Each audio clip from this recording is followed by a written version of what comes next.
ban xua không ấy nơi trong và cái lại trăng đấy đó sầm đại chân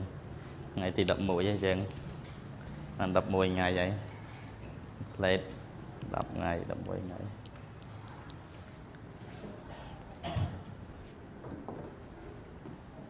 sầm đại trăng đấy đó đọ lìa lăng mỏng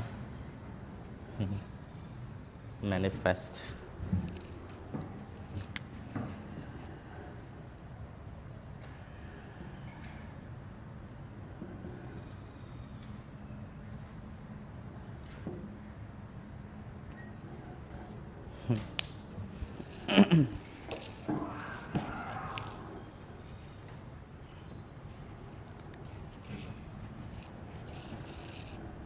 ពាក្យខណ្ឌសាមញ្ញយើងកត់ឲ្យថា aggregate ណាក៏ថែមពាក្យពីរទៀតខន្ធៈប្រែថាគំនោទេណាខន្ធធាតុអាយតនៈអីចឹងនៅក្នុងអរិយសច្ចៈយើងរៀនសាមញ្ញហ្នឹងតកតងនឹងសេចក្តីទុក្ខដល់យើងរៀនពីសេចក្តីទុក្ខទៅសរុបដោយខ្លីសេចក្តីទុក្ខទាំងអស់វាប្រជុំចុះដោយអំណាចនៃបញ្ញខណ្ឌនេះមកពីយើងមានរូបហ្នឹងមកពីយើងមានជីវិតហ្នឹងទៀតណាបានវាមានសេចក្តីទុក្ខអញ្ចឹងហើយបានយើងរៀនតកតងទៅនឹងខន្ធៈនេះប្រែថាគំនោណា aggregate នេះគេប្រើនេះជាងគេណាបើក្នុងភាសាអង់គ្លេស aggregate នេះសំដៅដល់ខណ្ឌហ្នឹង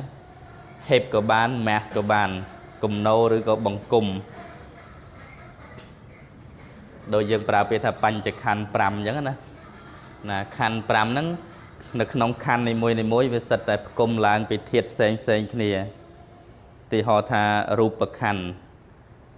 រូបនៅគាត់ឲ្យយើងនិយាយពីការផ្គុំឡើងវាមានធាតុ4ណានៅក្នុងហ្នឹងទៀតណានៅក្នុងរូបមួយមានធាតុ4ធាតុដីធាតុទឹកធាតុភ្លើងធាតុខ្យល់អាហ្នឹងគេប្រើពាក្យ hip ប្រើពាក្យអីហ្នឹងណាបញ្ចខណ្ឌដល់ឧបាទានអ្នកហ្នឹងប្រែថាម៉េចទៀតណាមិនទៀតឧបាទានអ្នកគឺប្រកាន់មមជាប់ស្អិតអង់គ្លេសគេច្រើនប្រើពាក្យ clinging នេះហើយជួនកាលយើងឃើញ grasping នេះដែរម្ដងមកកាលជួនកាលក៏ឃើញពាក្យ attachment នេះដែរប៉ុន្តែពាក្យដែលត្រូវជាងគេគឺកណាដាក់ខាងមុខនេះណាឲ្យតែពាក្យកណាដាក់ខាងមុខហ្នឹងមានន័យថា mostly used ត្រូវបានគេយកទៅប្រើញឹកញាប់ជាងគេហើយណា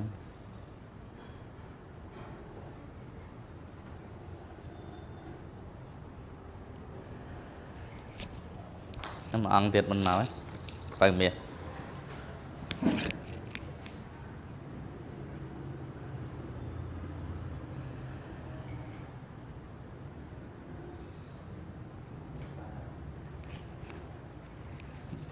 ណាហើយសាមញ្ញយើងរៀនដល់កន្លែងចំណុចសង្ខេប in short in brief អីគេទៀត in brief the 5 aggregates of clinging are suffering នឹងនៅក្នុងសភៅហ្នឹងណាលោកកសេអញ្ចឹងប៉ុន្តែនឹងប្រកេន clear មួយដែលភិក្ខុបោធិដែលជាអ្នកនិពន្ធជនជាតិអាមេរិកណាលោកប្រកែពុទ្ធសាសនាលោកប្រើពាក្យប្លែកពីហ្នឹងទៀតអញ្ចឹងខ្ញុំនឹងប្រកេនព្រះអង្គដើម្បីចេះឲ្យបានច្រើនណា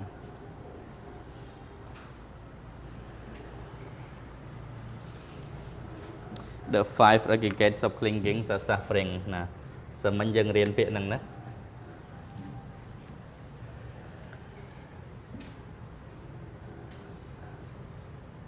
The 5 aggregate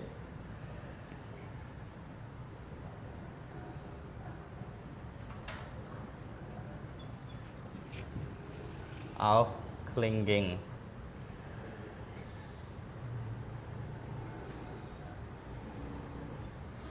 are suffering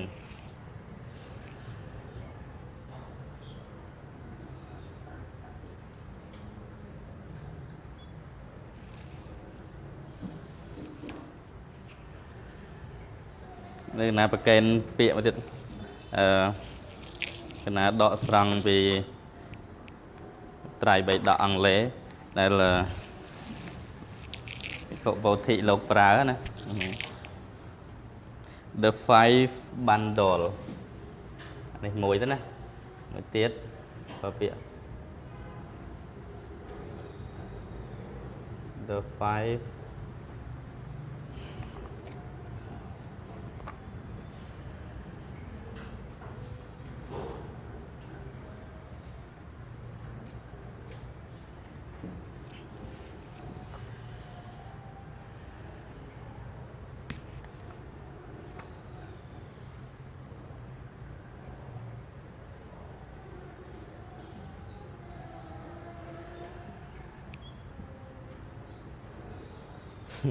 five bundles of grasping fuel បងអត់ចេះពាក្យហ្នឹងទេខុសនេះដាច់ហ្មងអត់ដឹងថាម៉េចតែពិតតែមួយប៉ុន្តែលោកលេងពាក្យដល់ចេះកទេស are painful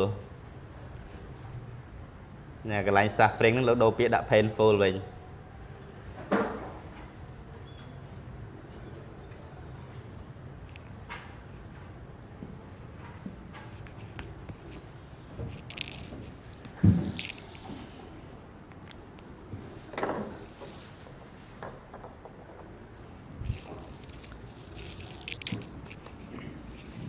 នេះនៅក្នុងពាក្យសភៅយើងណាក្នុងសភៅយើងហ្នឹងអានេះ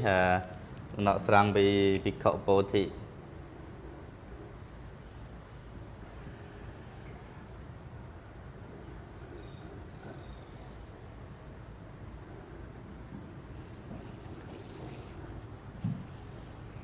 លោកជាជនជាតិអាមេរិកកាំងលោកទៅរៀនពុទ្ធសាសនានៅប្រទេសស្រីលង្កាស្រាវជ្រាវរហូតដល់ធ្វើការនៅក្នុងក្រុម PTS ហ្នឹង Pali Tech Society ខ្លាំងណាស់គង់នៅអាមេរិកកាំងជាអាមេរិកកាំងអញ្ចឹងពាក្យហ្នឹងស្មើគ្នាទៀតណាដូចគ្នាទេបងប្រើមួយណាក៏បានដែរប៉ុន្តែទូទៅ យើងឃើញពាក្យនេះញឹកញាប់ជាងគេ The five aggregates of clinging are suffering ណានិយាយដោយខ្លីគឺបញ្ចុបាទានខណ្ឌគឺជាសេចក្តីទុក្ខការប្រកាន់មាំចំពោះបញ្ចខណ្ឌគឺជាសេចក្តីទុក្ខណា clinging នេះគឺឧបាទាននៅក្នុងខណ្ឌ5គឺជាសេចក្តីទុក្ខ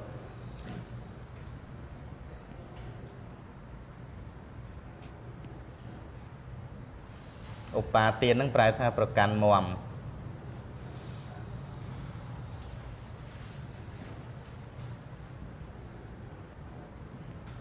សេជាបល័យមែនទេ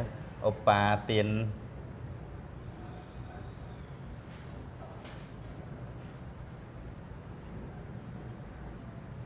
ក្នុងបញ្ចខណ្ឌឬខណ្ឌ5ហ្នឹង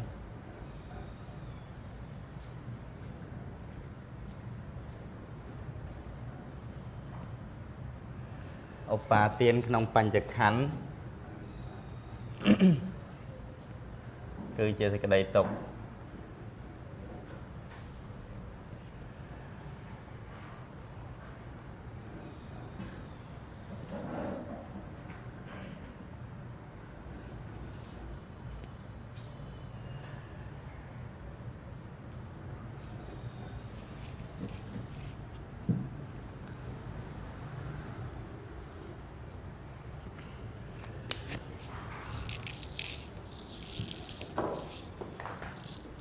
How are you? Yeah. Okay. Yeah, I'm okay. Thanks.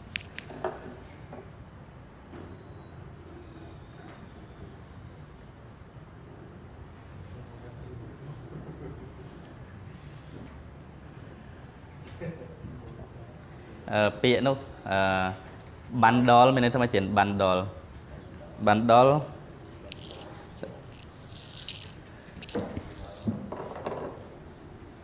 ់ហ្មងធម្មតាន័យវាគឺនេះមកពាក្យ aggregate ហ្នឹង a collection a heap ការផ្គុំណាទាំងពាក្យបានដល់ដូចជាមានពាក្យអីមួយទៀតបានដល់ដូចជាតយងចេកតយងស្ទងដូចជាប្រើពាក្យបានដល់ banana bundle ថាជាអញ្ចឹងហើយជាពាក្យហ្នឹងដែរ banana bundle ធៀងណាតយងសយងចេកបើទៀត bunch ហ្នឹងអាហ្នឹងតាក់ទងផ្កា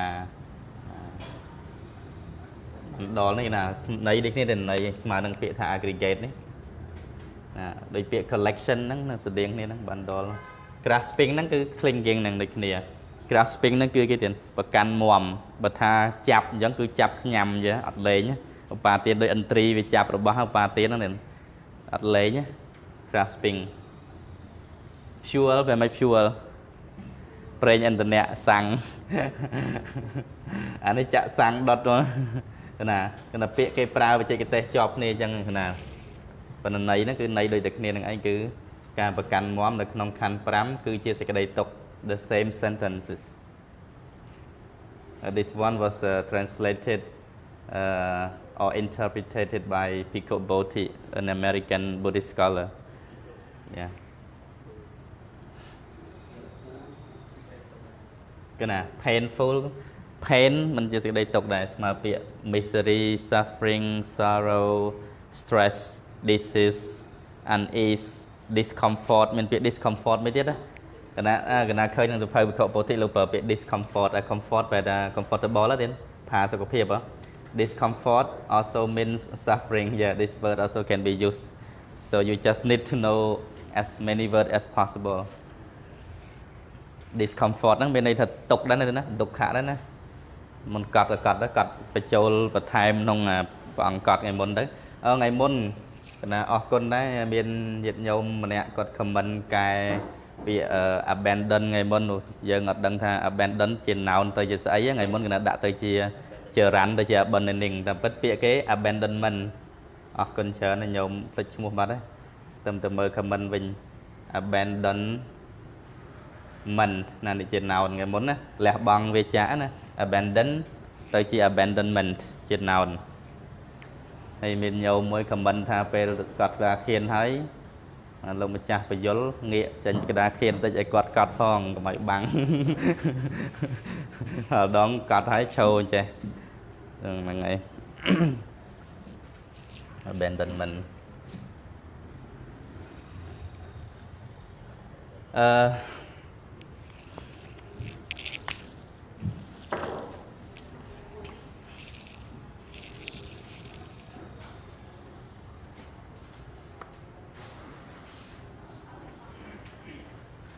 So yesterday we were discussing about the 5 aggregates of clinging or suffering ណាសមិញយើងបាននឹងកំពុងតែវិភាសាអំពីឧបាទានការប្រកាន់មមនៅក្នុងបញ្ចខណ្ឌ5នេះគឺជាប្រភពនៃសេចក្តីទុក្ខពិតប្រាកដ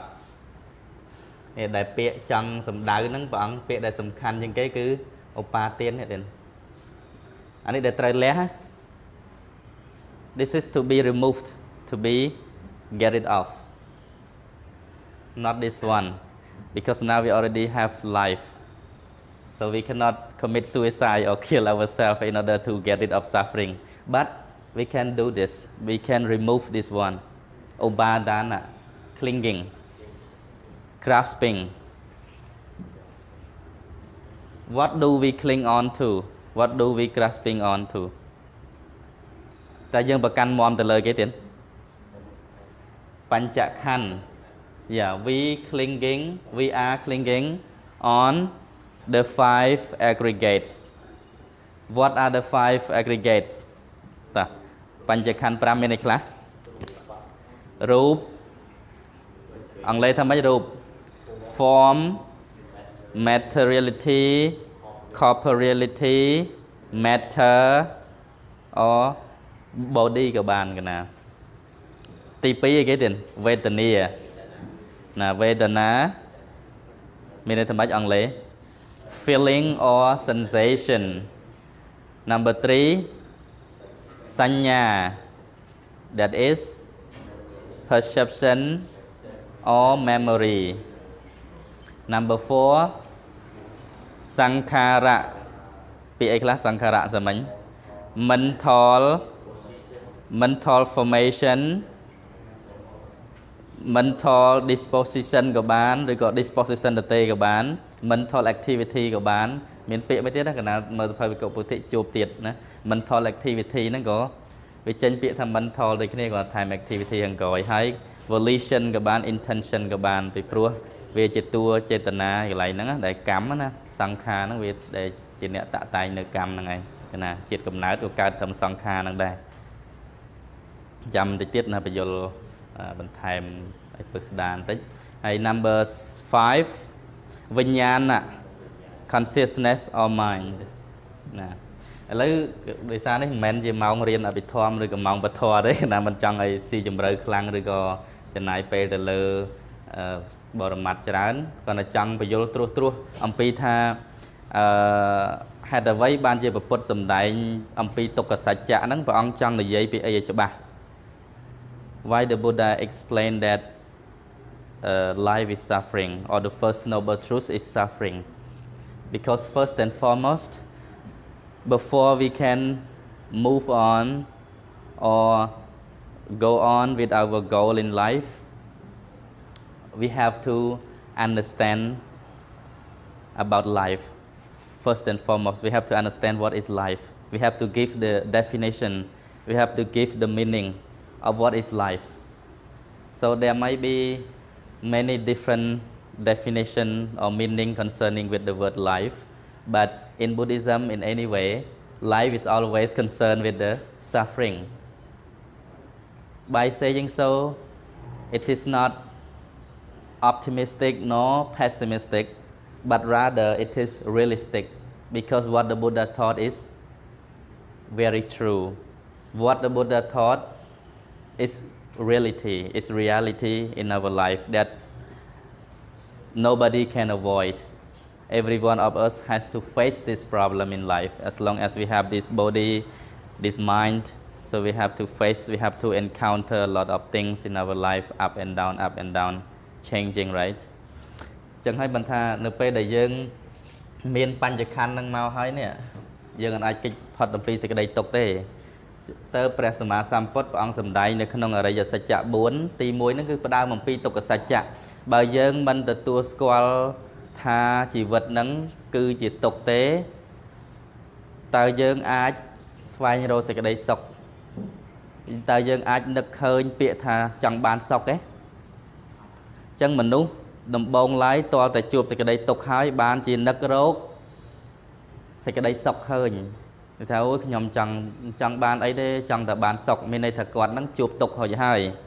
ប៉ុន្តែសេចក្តីទុក្ខដែលជួបហ្នឹងវាមានសន្តានបែបភេទផ្សេងគ្នាទៅតាមបុគ្គលរៀងខ្លួនអញ្ចឹងណាប៉ុន្តែជាទូទៅនរណាក៏ជួបគ្រាន់តែផ្សេងគ្នាតិចហើយនឹងច្រើនតែប៉ុណ្្នឹងកណាមានអីឈឺនឹងមនុស្សយើងណាគ្រាន់តែរឿងរូបរាងកាយមួយហ្នឹងវាគ្រប់គ្រាន់នឹងឈឺអីទៀតអត់ចាំបាច់និយាយទៅវត្ថុក្រៅខ្លួនអត់ចាំបាច់ទៅនិយាយដល់ផ្លូវចិត្តទេដែលជា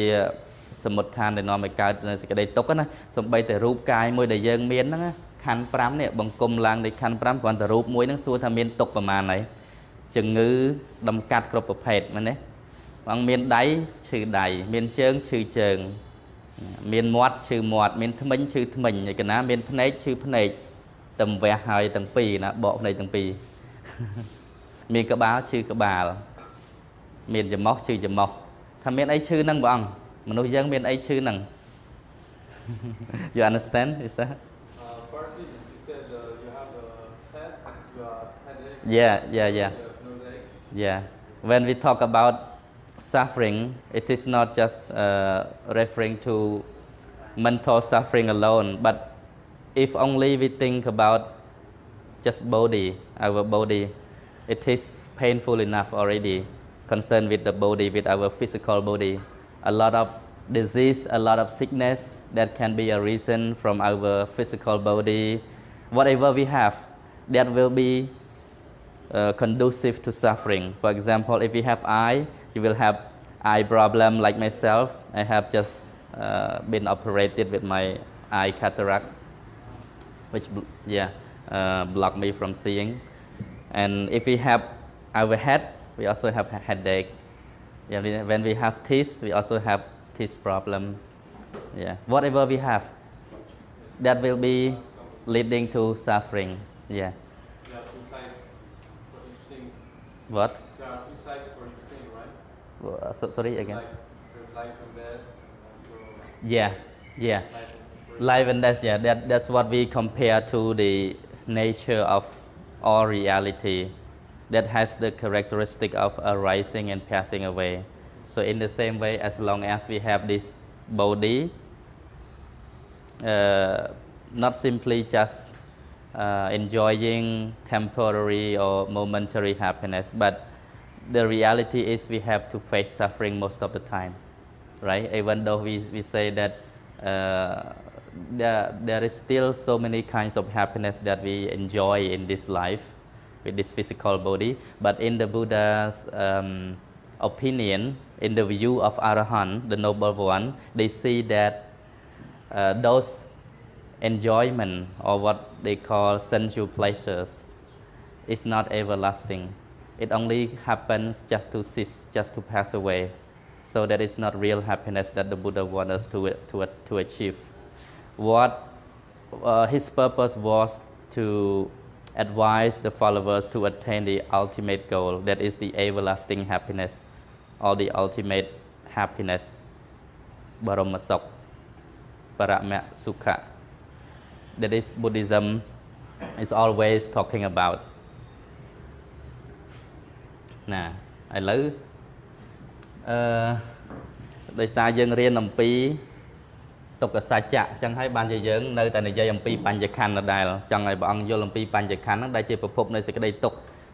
ខមានច្រើនដោយបានយើងរៀនពីម្សិលមិញហើយសេចក្តីទុក្ខផ្លូវកាយផ្លូវចិត្តសេចក្តីទុក្ខព្រោះការនិរិះព្រាត់ប្រាសចាក់សត្វនិងសង្ខារជាទីស្រឡាញ់ជួបប្រសពជាមួយសត្វនិងសង្ខារមិនជាទីគាប់ចិត្តក៏ជាទុក្ខចង់បានរបស់អីវាមិនបានក៏កើតទុក្ខរបស់មិនចង់បានចេះតែកើតក៏មិនកើតក៏យើងកើតទុក្ខណាឈឺក៏ទុក្ខកើតចាស់ជរាស្លាប់ណាទុក្ខទាំងអស់ប៉ុន្តែបាននិយាយឲ្យសង្ខេបទៅដោយខ្លីទៅថាសេចក្តីទុក្ខហ្នឹងមូលហេតុធំវាមកពីណាទៀតមកពីអីកណាបើនិយាយភាសាសាមញ្ញថាមកពីយើងមានជីវិតថាមកពីយើងកើតមកពីយើងមានជីវិតតែបើនិយាយភាសាធម៌បរមត្ថមកពីយើងមានបញ្ញខណ្ឌមែនទេទៀតហើយបើត្រឹមតែមានបញ្ញខណ្ឌហ្នឹងវាមានទុក្ខទៅហើយមានទុក្ខមកតង់ទៅហើយយើងទៅបន្ថែមឧបាទានទៅលើសេចក្តីទុក្ខទៀតទៅលើបញ្ញខណ្ឌទៀតនេះអាហ្នឹងអាដែលសំខាន់ជាងគេនេះ This is the most important thing sir as long as we have this five aggregate or what we call this element which make us as a being, right? Being or human being is only composed of five aggregate. Yesterday we already studied, and if we categorize into two types as a matter and mind, that is what make us as a human being, right? So in detail we have five aggregate. So as long as we have this five aggregate, we become born, and then life come to happen. Wherever there is life, there is sorrow. There must be suffering because of this life. But what is even more add to suffering is because upadana or clinging that we add on to the five aggregate that has already been there. So we cannot remove this ណាយើងអត់អាចធ្វើអត្តឃាតឬក៏រំលាយបញ្ញខណ្ឌក្នុងពេលឥឡូវហ្នឹងមិនអាចរំលាយដោយវិធីណាទេមានតែតាមរយៈការលះនៅឧបាទានសិនណាចាប់ផ្ដើមពីការលះនៅឧបាទាននេះអាការប្រកាន់ហ្នឹងសំខាន់ណាស់ទៀតបងយល់ទេនិយាយភាសាសាមញ្ញថាមនុស្សយើងកាលណាប្រកាន់ច្រើនទុកច្រើនទេទៀតប្រកាន់ច្រើនណាឧទាហរណ៍ថាធ្វើអីបន្តិចខុសអត់ត្រូវចិត្តអញ្ចឹងទៅក៏រឿងទៅតោសៈច្រើនក៏រឿងលោភៈជាប់ចម្ពាក់ច្រើនអានោះសិតតែការប្រកាន់មមនៅក្នុងខណ្ឌទាំង5ហ្នឹងឧទាហរណ៍ថាយើងលោភចង់បានអីមួយអាហ្នឹងមកពីយើងគិតថាមានយើងហើយរបស់ហ្នឹងត្រូវបានមកយើងគ្រាន់តែយើងប្រកាន់នឹងតួខ្លួនថាណាអាយme mine for example. This is the clinging on five aggregate as we normally name it just for the sake of communication or for the sake of addressing one another. តាមធម្មតាយើងបង្កើតបញ្ញត្តិនេះមកនេះខ្ញុំរបស់ខ្ញុំគាត់របស់គាត់គេរបស់គេយើងបង្កើតបញ្ញត្តិគ្រាន់តែជាពាក្យហៅនេះមកដើម្បីងាយទំនាក់ទំនងគ្នាទេប៉ុន្តែដល់ពេលយើងប្រើយូរទៅចាប់ផ្ដើមមានការជាប់ចម្ពាក់អញរបស់អញគេរបស់គេអ្នករបស់អ្នកអញ្ចឹងទៅវាមានការបែងចែករហូតដល់យូរទៅ អារម្មណ៍ដែលយើងចាប់ផ្ដើមថ្នាំងថ្នាក់ណាដោយសារទោសៈអារម្មណ៍ដែលជាប់ដោយសារលោភៈអារម្មណ៍ដែលវង្វេងដោយសារមោហៈហ្នឹងវាទៅឧបត្ថម្ភបន្ថែមទៅឧបាទានហ្នឹងឡើងខ្លាំងហ្មងនេះ clinging គឺយើង clinging towards what we have and even this terminology this words as I me mine this is just a concept not reality this is just a conventional truth សំបីតែពាក្យដែលប្រើបញ្ញត្តិសម្រាប់ហៅលើបុគ្គលហ្នឹងក៏យើងចាប់ផ្ដើមជាប់ជំពាក់ហើយទាំងតែវត្ថុទាំងអស់ហ្នឹងអត់មានពិតផងហ្នឹងអត់មានទេមែនទេអត់មានទេនេះពាក្យខ្ញុំគេរបស់យើងគ្រាន់តែបង្កើតដើម្បីហៅគ្នាតាប៉ុន្តែពេលមែនតើយើងគិតថាហ្នឹងវាមានថាខ្ញុំហ្នឹងមានមែនគេវាមានគេវាមានយើងវាមានខ្ញុំប៉ុន្តែថ្នាក់បរមត្តសច្ចធម៌ដល់ពេលយើងយល់ដល់ទីជម្រៅទៅថាវាអត់មានគេអត់មានយើងអត់មានខ្ញុំមានតែខណ្ឌ5អញ្ចឹងមានតែរូបវេទនាសញ្ញាសង្ខារវិញ្ញាណ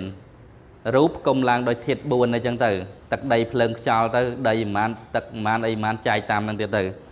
វាមានផ្នែកអញ្ចឹងណាបើកណាថាយើងយល់អំពីបញ្ចក្ខន្ធ5ឲ្យច្បាស់ទៅយល់អំពីអរិយសច្ចៈ4កាន់តែច្បាស់ពីព្រោះ because the four noble truths is center or revolve around suffering whenever we talk about the four noble truths the problem or the context is fully relatively concerned only with the suffering so we cannot really understand the four noble truths without understanding of the five aggregate because the clinging on five aggregate is the real cause of suffering so if you really want to get real peace and happiness or ultimate happiness what do you need to do you have to remove the root cause of suffering ណាយើងសិក្សានៅក្នុងអរិយសច្ចៈ4គឺជាខ្លឹមសារទាំងមូលនៃពុទ្ធសាសនាដែលព្រះអង្គចង់សម្ដែងហ្នឹងគឺនៅក្នុងអរិយសច្ចៈ4ហ្នឹងថាអ្វីៗវាជាទុក្ខជីវិតហ្នឹងគឺជាទុក្ខប៉ុន្តែបើសិនជាយើងស្វែងរកមូលហេតុនៃសេចក្តីទុក្ខឃើញយើងប្រកាសជាមានដំណោះស្រាយយើងប្រកាសជាអាចចេញរួចអំពីសេចក្តីទុក្ខហើយពុទ្ធលោករកឃើញហើយលោកគ្រាន់តែយកមកចែករំលែកជាមួយយើងអ្វីដែលលោកចែករំលែកហ្នឹងហើយដែលហៅថាព្រះធម៌ឬក៏ Buddhism ណាទៀតណាអញ្ចឹងព្រះអង្គយើងរៀនច្រើនហើយមិញថាសេចក្តីទុក្ខច្រើនណា12កងតាំងចេះមួយចុះមួយសត្វទុក្ខទាំងអស់ដល់សរុបចុងក្រោយថាមកពីមានបញ្ចក្ខន្ធនេះទៅយើងមានសេចក្តីទុក្ខអាហ្នឹងទុក្ខមកតង់ហើយយើងទៅបន្ថែមឧបាទានលើបញ្ចក្ខន្ធទៀតថាអាការប្រកាន់មមនៅក្នុងបញ្ចក្ខន្ធហ្នឹងទៅជាសេចក្តីទុក្ខពិតប្រាកដអញ្ចឹងដល់ពេលយើងរៀនលះឧបាទាននេះ five clinging we have to learn train our mind to get rid of this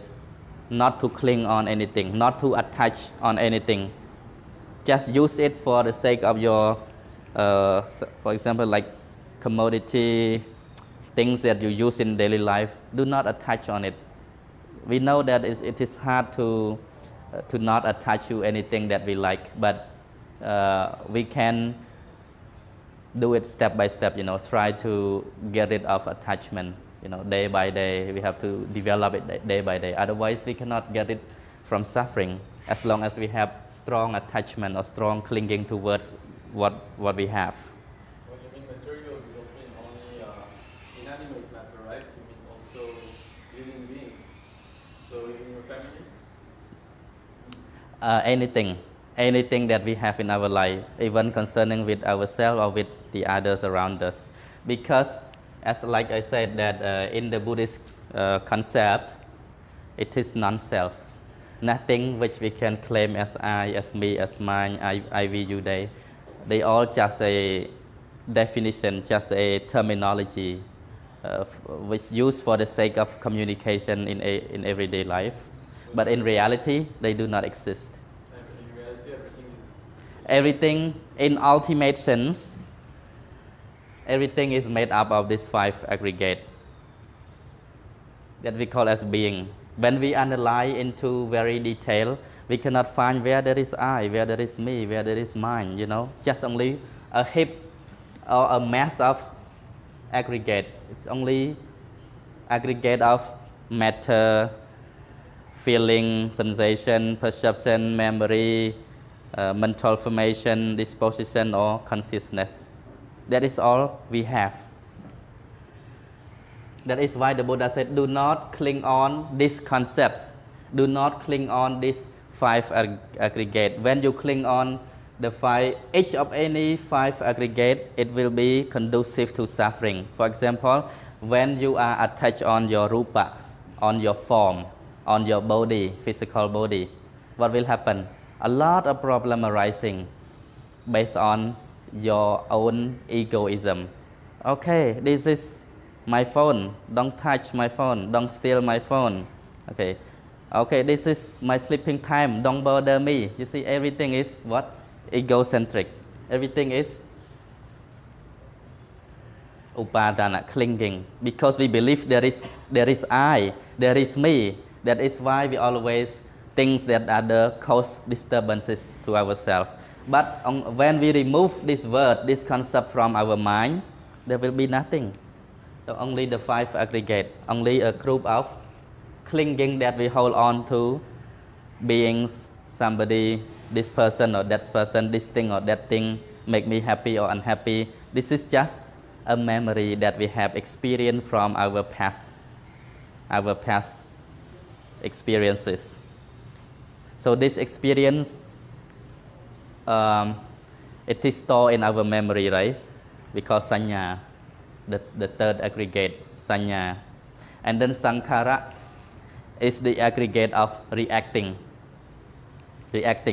And also it almost similar to the word karma. When we react, we create karma, whether bad or good. It depends on our intention. If the intention is good, it's gonna create a good karma. We call punya or kusala. When we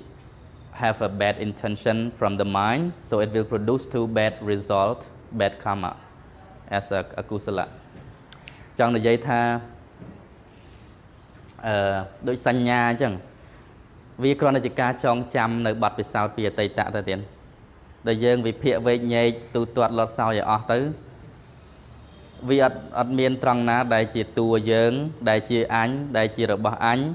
គេរបស់គេវាគ្រាន់តែជានាមបញ្ញត្តិដែលយើងបង្កើតដើម្បីងាយតំណាក់តំណងគ្នាអញ្ចឹងណានាមបញ្ញត្តិសត្យបញ្ញត្តិអីហ្នឹងទៅណាប៉ុន្តែដល់យូរទៅយើងនាំគ្នាចាប់ដើមជាប់ចម្ពាក់ថាវាដូចជាមានយើងមានគេពិតប្រាកដដល់ពេលយើងប្រកាន់មមនៅក្នុងតួបញ្ញខណ្ឌហ្នឹងទៅបញ្ហាច្រើនឡើងវាកើតឃើញទេចំនួនឆ្លោះទាស់ទែងសេចក្តីទុកដោយសារតែតួខ្លួនហ្នឹងការប្រកាន់មមក្នុងតួខ្លួនក្នុងបញ្ញខណ្ឌហ្នឹងណាទីហោថាដូចយើងអញ្ចឹងយើងមិនពេញចិត្តរឿងអីមួយយើងជួបរឿងហ្នឹងឧទាហរណ៍ថាយើងចង់នៅស្ងប់ស្ងាត់ដល់គេមកលោឡាគេតម្លង់យើងរៀនមិនកើតយើងសឹងមិនកើតយើងខឹងហ៎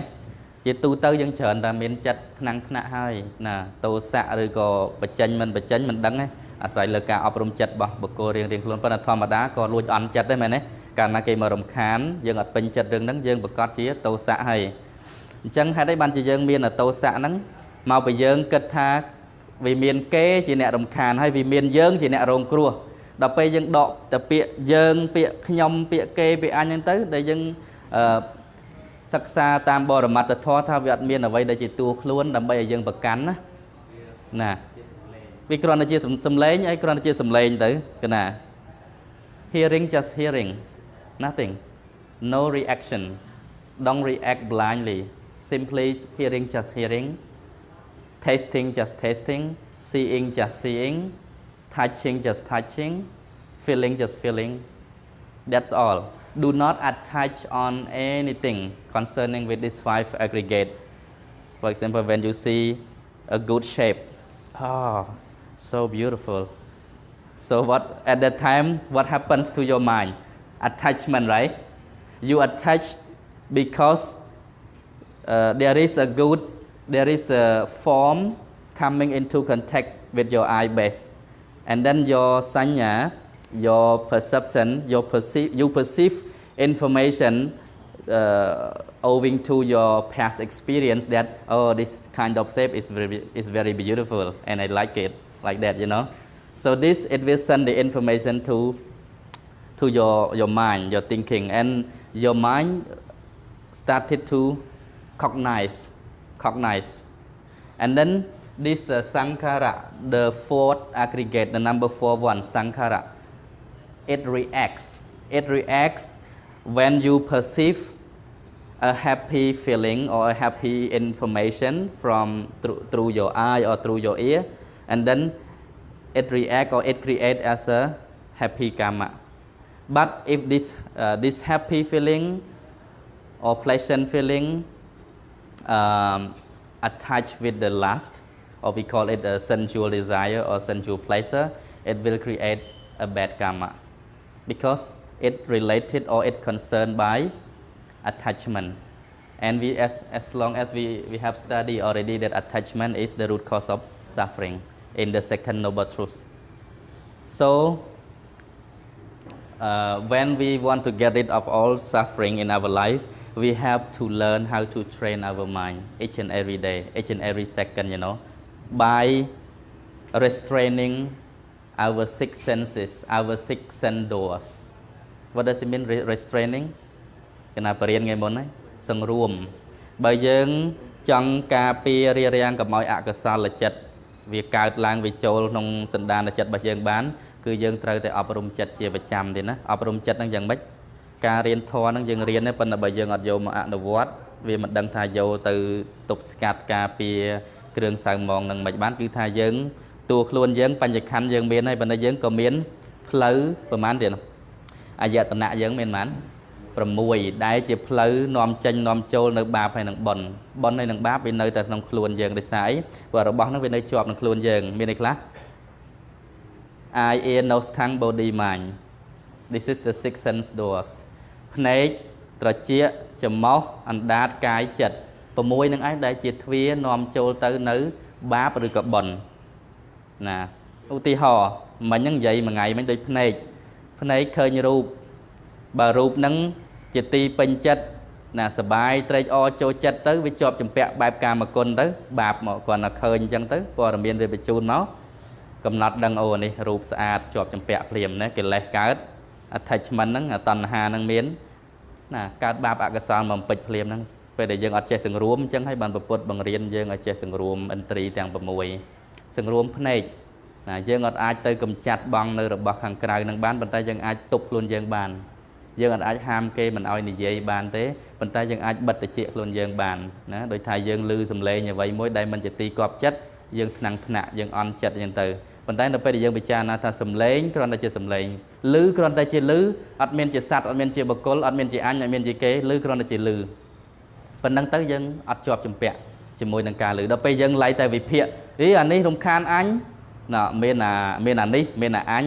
ដោយសារឧបាទានមកពីយើងប្រកាន់មមថាវាមានអញវាមានគេអញ្ចឹងវាចិត្តតែបង្កើតបញ្ហាដាក់ខ្លួនឯងរហូតតែមនុស្សយើងពិបាកធ្វើទេណាពិបាកប៉ុន្តែបើយើងមិនអប់រំរើយយើងអាចចេញអំពីសេចក្តីទុក្ខបានទេអញ្ចឹងហើយថាការអប់រំចិត្តហ្នឹងសំខាន់មែនទែនទៀតហើយអប់រំហ្នឹងភាវនាជារើយមិនមែនគ្រាន់តែអប់រំនៅសាលានៅក្នុងវត្តទេគឺថាមានប្រកដីរក្សាចិត្តរបស់យើងទប់ស្កាត់នៅបាបអកុសលហ្នឹងកុំឲ្យវាចូលតាមទ្វារទាំង 6 ហ្នឹងតាមរយៈទ្វារភ្នែកសង្រួមភ្នែកទៅតិចសង្រួមតិចច្រមុះកុំជាដើរហាត់ក្លិនពេកណាហាត់ក្លិនចង់និយាយថាដល់កន្លែងណាស្អុយយើងទៅប្រតិកម្មភ្លាមបើតាមបទពិសោធន៍យើងក្លិនអីស្អុយម៉េះនៅប៉ុណ្ណឹងខឹងបាត់គាត់ទៅលឺក្លិនធំក្លិនដែលមិនជាទីពេញចិត្តយ៉ាងម៉េចទេຕົកបាត់ឃើញទេដល់ពេលក្លិនក្អូបណាក្អូបឯងដើរហាត់តាមនៅពីក្មេងគេណាធ្លាប់ដេញហាត់តាមឡានម្ដងណាធំសាំងឈ្ងុយដើរហាត់អាហ្នឹងក៏ຕົកដែរពីព្រោះយើងមានការជាប់ចម្ពាក់វត្ថុជាទីពេញចិត្តប៉ុន្តែសួរថាការជាប់ចម្ពាក់ហ្នឹងវាបានវាអត់បានតិចទៅវារលត់ទៅបាត់ទៅយើងក៏កើតຕົកដោយសាររបស់វាប្រែប្រួលមិនទៀងទាត់ណាអញ្ចឹងហូរហែវែងឆ្ងាយនេះដូចម៉ោងបរៀនធរណាដូចមិនមែនរៀនអង់គ្លេសតោះលះចូលសភៅ Okay we come back to the book Okay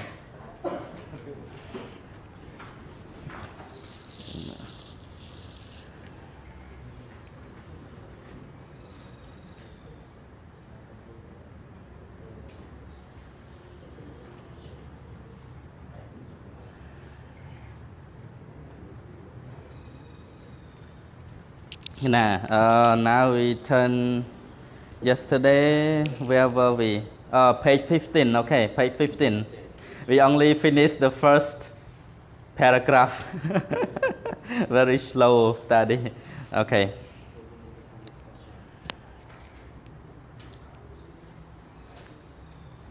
when these conditions are analyzed one by one, we can see how painful they are. Every one of us has to face these conditions in our journey through life. Impermanence is a universal fact. There is nothing born or conditioned which is not subject to this universal law. Hence, the logic of the Buddha saying that whatever is impermanent is also painful or suffering. So, even the so-called pleasures end in pain. This proves the truth of the statement that all conditions of life based on attachment are painful. Yeah, the first noble truth តោះយើងបកប្រែពីក្រោយយ៉ាងវិញ when this condition ប្រែថាម៉េចទៀត condition ប្រែម៉េចទៀត condition ប្រែថាលក្ខខណ្ឌក៏បានប្រែថាស្ថានភាពទាំងនេះ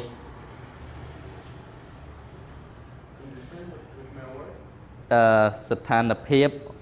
or លក្ខខណ្ឌ you know how to write Khmer no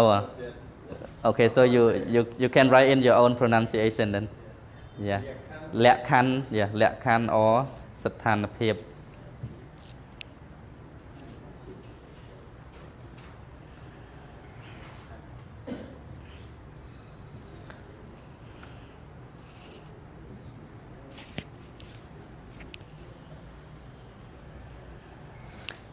condition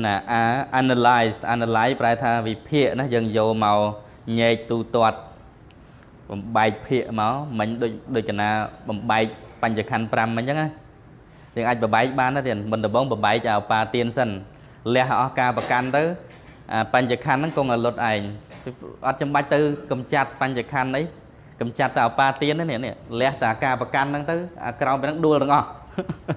អត់បាច់វាយទេណាអានេះដួលរៀបនេះវាយតែមេខ្លាំងវាយតែញ៉ាកដាលនេះអានេះដួលអបាទៀនហ្នឹងមេខ្លោងគេតែហ្មងមិនចឹងទៀតបាទៀនហ្នឹងខ្លាំងណាសរុប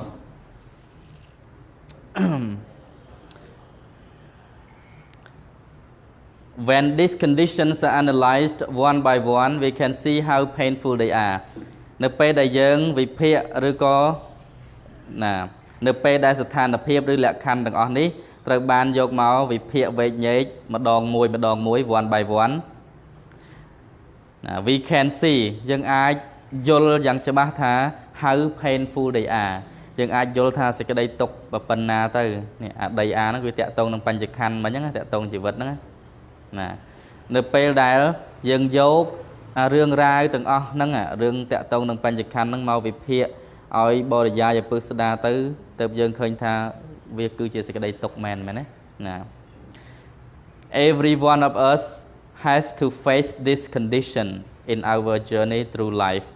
every one of us យើងគ្រប់គ្នា has to face ត្រូវតែជួបប្រទះ has to ទៀតជួបត្រូវតែ face ជួបប្រទះឬក៏ប្រឈម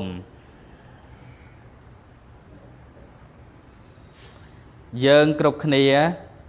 ត្រូវតែជួបប្រទះ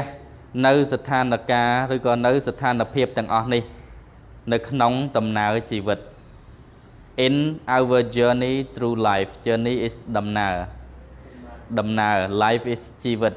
ក្នុងបរិញ្ញាខ្មែរទេដំណើរជីវិត yes okay yeah you learn little by little okay then you will know more and more a lot យើងគ្រប់គ្នាត្រូវតែប្រឈមនៅស្ថានភាពបែបនេះនៅក្នុងដំណើរជីវិតរបស់យើង Impermanence is a universal fact or a universal law អនិច្ចំ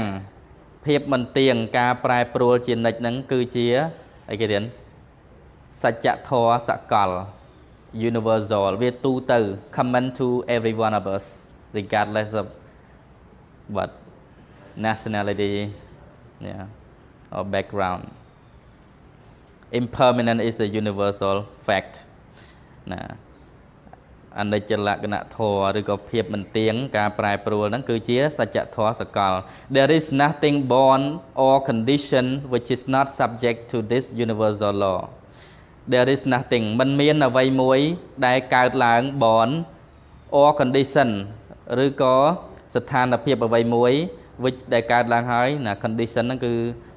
អ្វីដែលវាមានហើយឬក៏សង្ខារធម៌ហ្នឹងទៀតណាអ្វីដែលតាក់តែងហើយហ្នឹង which is not subject to this universal law ដែលថាវាមិនស្ថិតនៅក្រោមអំណាចនៃច្បាប់ធម្មជាតិច្បាប់សកលនោះទេ subject to what does it mean subject to ណារៀនកាត់ហើយតាំងមុនកាត់ហើយមុខតែនឹងជួបណាមុខតែនឹងជួបឬក៏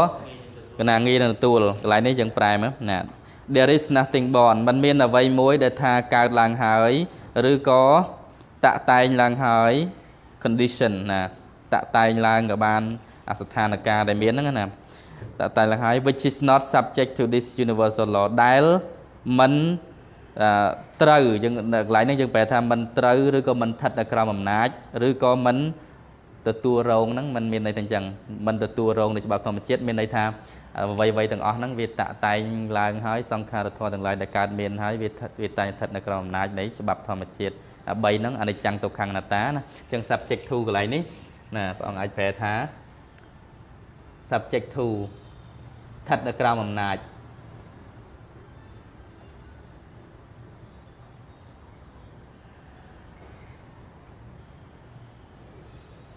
នៅក្រោមអំណាចនៃច្បាប់ធម្មជាតិទាំងអស់យល់ទៅ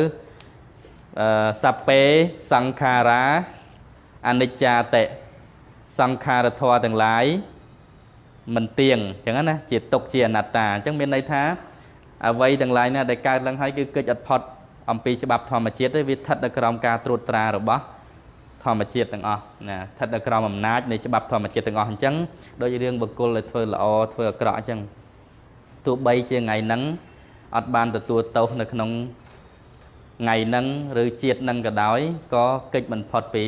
ជាតិខាងមុខទៀតនឹងត្រូវមកទទួលរងកម្មនឹងដដែលពីព្រោះកម្មនេះគឺជាច្បាប់ធម្មជាតិមានន័យថាបុគ្គលណាសាងអ្វីនឹងជួបរឿងហ្នឹងកិច្ចអត់ផុតទេកម្មក៏ជា universal law មិនអញ្ចឹងទេណាទង្វើដែលយើងបានធ្វើហើយទោះបីថាយើងជឿយ៉ាងម៉េចក៏ដោយយើងជឿថាវាមិនកើតឬមិនកើតក៏ដោយមិនកើតក៏ដោយនោះគ្រាន់តែជាទស្សនៈរបស់យើងប៉ុន្តែធម្មជាតិច្បាប់ធម្មជាតិគឺឲ្យផលអត់ដែលអយុត្តិធម៌ទេយើងធ្វើខុសថ្ងៃហ្នឹងមិនទាន់ទទួលថ្ងៃហ្នឹងគង់ទទួលថ្ងៃណាមួយដដែលទោះបីជារត់គេចផុតពីសំណាញ់ច្បាប់ក៏នៅជួបអីគេទៀតស្ថិតនៅក្រោមអំណាចនៃច្បាប់ធម្មជាតិតុលាការសកលណាតុលាការយុត្តិធម៌ចក្រវាលណាសកលណាច្បាប់សកលណាណាទៀត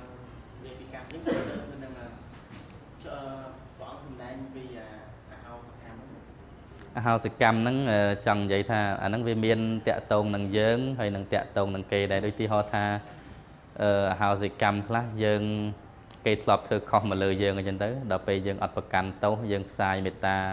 កុំឲ្យមានកម្មពាវរាកម្មពាទាំងឡាយដែលគេធ្វើមកយើងមកលើខ្ញុំធ្លាប់ធ្វើឲ្យខ្ញុំឈឺចាប់ក្តីរងទុក្ខក្តីខ្ញុំសូមអហោសកម្មឲ្យអ្នកទៅចោះកុំឲ្យមានកម្មពាវរាអញ្ចឹងណាប៉ុន្តែជាក់ស្ដែងរឿងកម្មហ្នឹង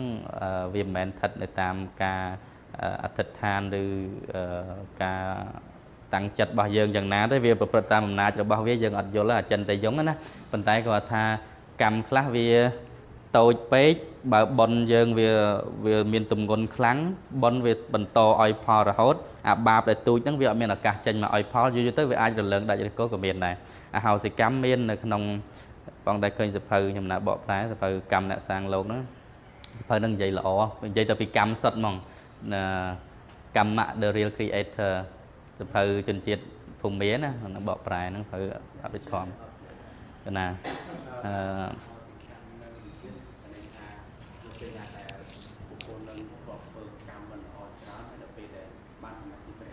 កណាហ្នឹងក៏កាត់ផ្ដាច់កណាវាអត់មានឱកាសឲ្យផលហ្នឹងហើយបងនិយាយចំណុចហ្នឹងគឺចង់និយាយថាដូចក្នុងលក្ខន្តិកៈថានៅពេលដែលសម្រេចជាព្រះអរហន្តសម្រាប់ធម្មសោតាហ្នឹងវាបិទអបាយភូមិបាត់ហើយអញ្ចឹងទៅវារួចផុតអំពីអាកម្មហ្នឹងអាហ្នឹងក៏នៃក្នុងអហោសិកម្មដែរណាដូចកណានិយាយមិញហ្នឹងវាចូលកំពុងតែចូលទៅចំណុចហ្នឹងហើយចង់និយាយថាកម្មខ្លះវាទូចពេលឧទាហរណ៍ថាយើងឃើញគេសម្លាប់សត្វយើងក៏នឹកចិត្តត្រេកអរតាមវាបន្តិចណាប៉ុន្តែយើងអត់បានយកអារម្មណ៍ហ្នឹងទៅសន្សំរឿយទេ chân cam nó vẽ sang bên tầm ngón á về sra lá về trên là hụ cả cam sra chân tới hay đọc về tầm ngón bon để dân phơi chờn pe chùm ra ở bờ chật phía bên này chia 100 tới vì miền tầm ngón kháng dân đi để cho mỗi bon là hốt đôi chân tới bạp nó miền là cam mà nhẹ nhảy giờ này ắt khâu này bị riêng đôi sạt câu và ông priệp á nè bon năng bạp đôi câu màu câu sò chẳng á bờ này giờ pi pe và lia để trời oi phall là năng về việc hiện để tam năng để tam chật trồng cào tiệt thì họ tha mình đâu để slap tới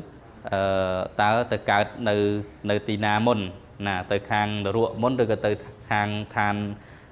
sọc tệ môn chẳng á anh và ông tha vì mình tiên đấy mình bật cọt than nhẹ thôi bần chờ nắng slap tới thời tiên là tới cao than xu bóng cọt thì hay cái mình bật cọt than nhẹ để phơi bạp mà chỉ vật nắng slap tới từ cao than ruộng môn cọt mền này anh ấy còn dây môn cối nữa còn than nó là môn còi nắng dây rương này cái rương tẹt tông năng phơi chật để chẳng hay than mẹ rana sân lại chỉ vòn là chật đó chật trong còi để riệp năng slap năng dừng kịch từ nào miền rương chờ là năng trong bậc ông tiệp đầy cô mai cô so chẳng thì họ tụi bay câu so miền chùm nuôn chờn câu so nó cứ bẩn câu mai cứ bạp so chờn chiêng mến bên tay bà mai về nơi chật là bọn phía là về cái bà cầu tới về ai đột tranh bàn môn chẳng đại chứ nè rưới câu tha tụi bay câu so pin nâng từng trên mặt phía cái đòi tay bà câu mai nắng vì nơi khỏi cái bên tay về miền cầm lăng khăng như cái vỏ bốc tùm lia trên từ môn cây bàn anh nắng tiếp đôi chiếc rượu cam rửa anh ăn tại đây cam chẳng thơ là o mà chỉ vứt đó là đại anh ăn tại đây cam là môi miệt tổ khiết bệ tổ khiết và bài xăng rồi có nè ở han lô hạt nhang lô hạt bát ấy là han chân tới còn là bon là linh mong nè chân tới riêng bon bằng bạc nắng vì mình chỉ bị say được bảo vật thuật chân dân ấy bên đây còn là dân sắc xa tam công ty tam mấy chân ai bị phệ bàn khạc nè ai vô bàn khạc nè anh vô lên nè nè mong mà này mong xịn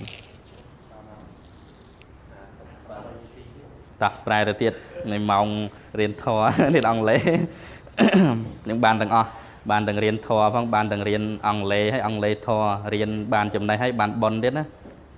vô hiện thò tới cao bền nhá chẹt lá báp cầm prang bật sừng ruom nè bạn để bật với clone này là o there is nothing born là mình phải rồi thấy mình miền là vậy muối rồi cóสถานการณ์មួយដែលថាវាមិនស្ថិតនៅក្រោមអំណាចនៃច្បាប់ធម្មជាតិនោះទេនៃច្បាប់សកលនោះទេណា hence ពេលតែមិន hence យើងជួបថ្ងៃមុនហើយព្រោះហេតុដូច្នេះ the logic of the Buddha saying ណាតក្កវិជ្ជានៃណា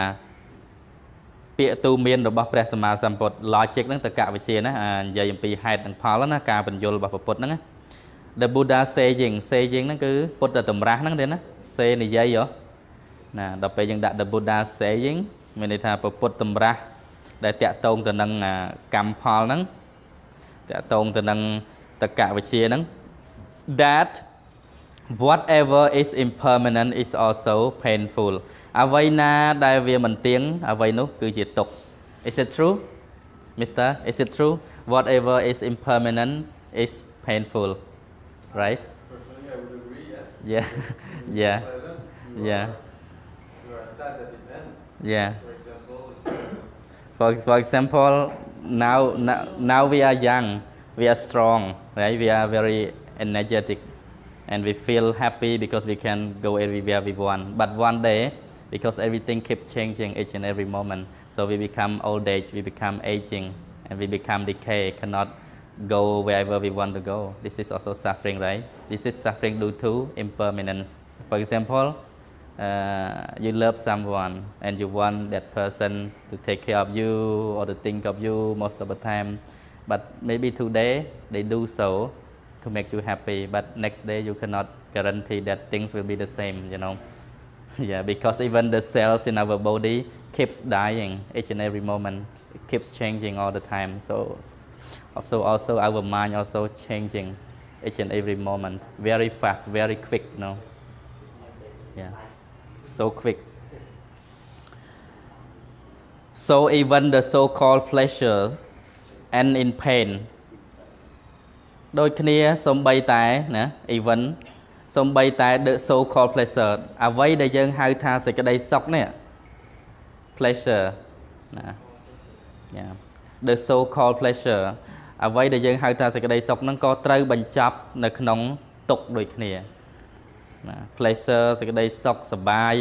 រីករាយហ្នឹងក៏ត្រូវបញ្ចប់ដោយទឹកភ្នែកដូចគ្នាសប្បាយថ្ងៃនេះសោចហិហៈថ្ងៃនេះស្អែកយំទឹកភ្នែកលហិលហាម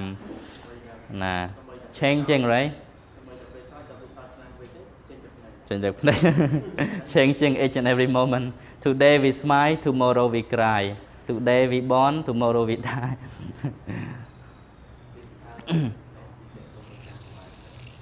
កណា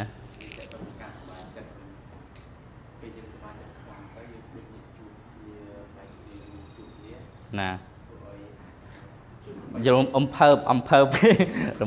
ណារំភើបពេកពេលរំភើបហ្នឹងមិនមែនសុទ្ធតែជាសេចក្តីទុក្ខទាំងអស់ណាទៀតរំភើបហ្នឹងហេតុតែបានជាយើងចេញទឹកភ្នែកយ៉ាងអីហ្នឹងណាជាងការដោយសារនឹកឃើញនៅអញខានជួបជួញនឹកណាអានឹកហ្នឹងមិនមែនសុទ្ធតែសុខទាំងអស់ណានឹកហ្នឹងដោយសារស្ដាយឬខកចិត្តដែលខានជួបយូរដល់ចឹងទៅអាទឹកភ្នែកហ្នឹងគេថាវាសុបាយផងវាយំផងអញ្ចឹងអាយំហ្នឹងវាមិនមែនសុទ្ធសុបាយទាំងអស់វាលាយទាំងទុក្ខវាលាយទាំងការសុបាយចិត្តជាមួយគ្នាហ្នឹងទុច្ចជនណាអូខេតោះទៅទៀតអញ្ចឹងសម្បីតែអ្វីដែលយើងហៅថាសេចក្តីសុខហ្នឹងក៏វាត្រូវបញ្ចប់នៅក្នុងទុក្ខ disprove the truth of the statement ណាចំណុចនេះបញ្ជាក់ឬក៏ជាភស្តុតាងយ៉ាងច្បាស់ដែលនិយាយតាក់ទងនឹងឯគេនេះ statement ហ្នឹងគឺណា clear ដែលយើងសិក្សាមកពីសេចក្តីទុក្ខទី1នោះប្រមាណពាក្យទេ passage the same statement ហ្នឹងប្រើពាក្យ passage យើងរៀនហើយតើណា yes statement yeah passage yeah a quotation តាក់ទងនឹង first noble truth ហ្នឹងដែលយើងនិយាយពី life is subject to suffering អញ្ចឹងណា now this is the noble truth of suffering birth is suffering ហ្នឹងគេហៅ statement ហ្នឹងណាអញ្ចឹងចំណុចនឹងហើយដែលបញ្ជាក់អំពីណាសេចក្តីទុក្ខដោយដែលយើងបានរៀបរាប់មកហើយថាណា that all conditions of life based on attachment are painful all conditions of life គ្រប់ស្ថានភាពទាំងអស់គ្រប់ស្ថានភាពទាំងអស់គ្រប់លក្ខខណ្ឌទាំងអស់នៅក្នុងជីវិត all conditions of life if based on attachment it will be resulting in pain in suffering so the important word is attachment that need to be removed attachment or clinging or grasping ចឹងមិនចំណុចចុងក្រោយនេះ all conditions of life based on attachment are painful មើលកត់អានឹងឲ្យធំមួយហើយឲ្យចងចាំទាំងអស់គ្នាទាំងញាតិញោមអ្នកសិក្សាតាមអនឡាញក្តីណាព្រះអង្គទាំងអស់អង្គក្តីកាត់ clear ហ្នឹងឲ្យចងចាំឲ្យជាចំណុចដែលយើងយកទៅរំដោះខ្លួនណាទៀតណារំដោះចេញពីសេចក្តីទុក្ខគ្រប់យ៉ាងអំពីសង្សារវដ្តហ្នឹងគឺសំខាន់ណា clear ហ្នឹង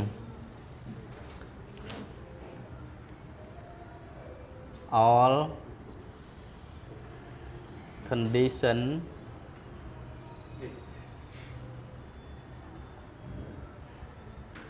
of life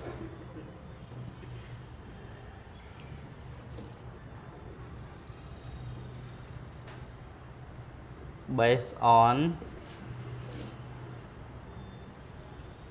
attachment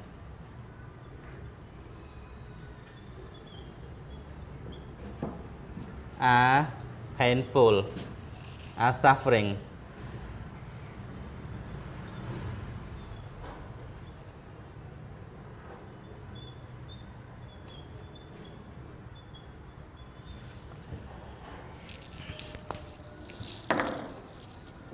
ចងចាំហ្នឹងឲ្យច្បាស់ទេណានេះសំខាន់ជាងគេនេះ attachment នេះដែលយើងត្រូវតែលះបង់នេះសេចក្តីទុក្ខទាំងអស់វាកើតមកពីអាហ្នឹងតែមួយទេឃើញទេ attachment ហ្នឹងស្មើនឹងពាក្យអីខ្លះទៀតតណ្ហាឧបាទានគេប្រើពាក្យហ្នឹងអាហ្នឹងវាពូជតែមួយណាទៀត thirst ណា thirst ក៏តណ្ហា craving ក៏តណ្ហាគឺណាអញ្ចឹងសំខាន់គឺ attachment នេះ all condition គ្រប់ស្ថានភាពទាំងអស់នៃជីវិតរបស់យើងណាកាលណាមានមូលដ្ឋាន based on មានមូលដ្ឋានឬក៏ថាឲ្យតែជាប់តាក់ទងជាមួយនឹង attachment អតណ្ហាអបាទានហ្នឹងគឺថានឹងនាំមកនៅសេចក្តីទុក្ខតែហ្មង See Mr. now you can see ណា the three phrase the three words all conditions of life, all conditions of life, if based on attachment, painful. So please remember, please remember. សូមចងចាំទាំងអស់គ្នាច្បាស់ណា Remind yourself as always. Remind yourself if you want to be always happy. Please remember this phrase. The root cause of all suffering in any conditions of our life. If you really want to be happy and peaceful, don't forget to get rid of this attachment. ខ្វែងវាមកណាធ្វើម៉េចរៀនលះវាបានទេណា Yeah, you have to learn to uproot this, remove this. Only then this will cease automatically. This will fall down, collapse automatically because this is like a root. When you take out the root, the tree will automatically die. You see, it's like a tree. Result.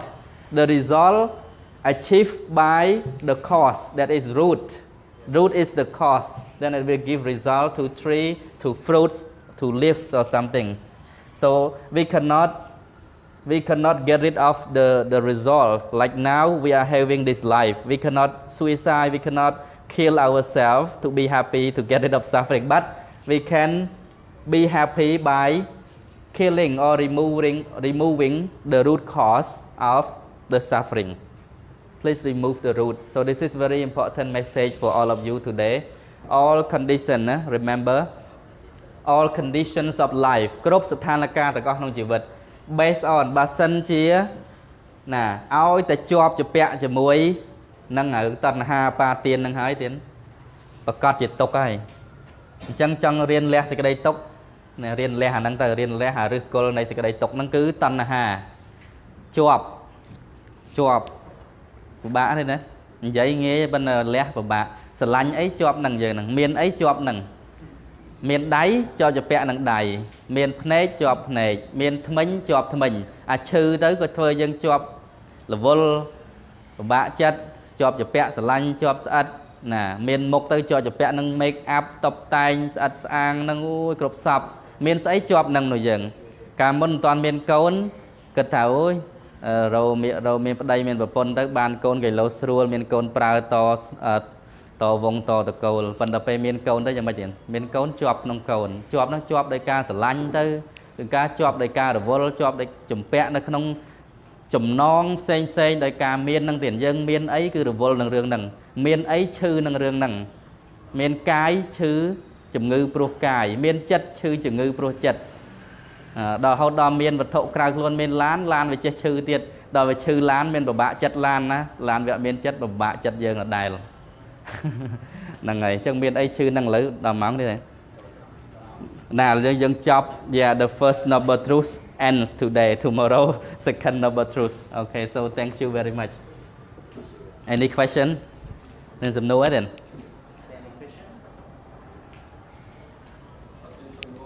អត់មានសំណួរទុកថ្ងៃក្រោយដែលមានសំណួរ Okay, thank you.